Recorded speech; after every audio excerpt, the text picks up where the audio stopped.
Sir নমস্কার, আমার নাম সুস্মিতা সূত্রধর। আমি তেলিয়ামুড়া ডিএস মোটরের কাস্টমার কেয়ার এক্সিকিউটিভ হিসেবে কাজ করছি। স্যার আপনার নামটা কি আছে জানতে পারিনি? টুডেন চক্রবর্তী। আপনার অ্যাড্রেস? কিসিন্দিরাই। বর্তমানে যে হিরোর বাইকটি চালাইতেছেন মডেল কি আছে স্যার? DS6। কোন জায়গা থেকে কিনছেন? হিরুম ডিএস মোটর থেকে। কতদিন হয়েছে? 5 মাস। আজকে আপনি কোন জায়গায় আছেন? DS motor centre servicing. কিসের জন্য আইছেন? সার্ভিসিং।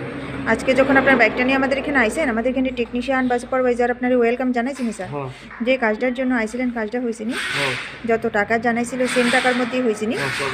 যতক্ষণ সময় লাগার কথা হয়েছিল সেম সময়ের মধ্যেই হয়েছিনি স্যার? হ্যাঁ বিলের কপিটা স্যার পাইছেননি? হ্যাঁ। হোয়াটসঅ্যাপে দেওয়া হয়েছে, বুঝাই দিছে তো না? খাওয়ার একটা ফুড কুপন পাইছেননি স্যার? হ্যাঁ হয়েছে। আপনার সাইকেলে যে টেকনিশিয়ানে কাজ করছে ওনার কাজটা কেমন লাগছে স্যার? ভালো। তো আপনার যদি ভালো লেগে থাকে 1 থেকে 10-এর মধ্যে একটা নাম্বার দিতে পারেন স্যার। 10। 10। সার্ভিসিংয়ের পরে তো সাইকেলটার একটা পুজোও দিছি, কেমন লাগছে স্যার? ভালো। তো আপনার যদি ভালো লেগে থাকে আপনার বন্ধু বান্ধব বা আত্মীয়স্বজন সবাই জানাবেন ডিএস হ্যাঁ। মোটরস থেকে নতুন বাইক বা অবশ্যই স্কুটি জানাবো। কেনার লেগে। ঠিক আছে, তো আমাদের ওভারঅল কাজ শেষে স্যার একটা রেটিং নাম্বার দিতে লাগে। এখানে কাজ করায় আপনার যদি সব কিছু ভালো লেগে থাকে 9 বা 10-এর মধ্যে একটা নাম্বার দিতে পারেন। আর যদি মোটামুটি ভালো লাগে 7 বা 8-এর মধ্যে দিতে পারেন। আর যদি কোনো রকম কমপ্লেন আজকে থাকে তাহলে তাও আপনি জানাতে পারেন স্যার। কত দেবেন রেটিং নাম্বার? 9। ঠিক আছে, ধন্যবাদ স্যার ফিডব্যাকটা দেওয়ার লেগে। আপনার যাত্রা শুভ হোক স্যার।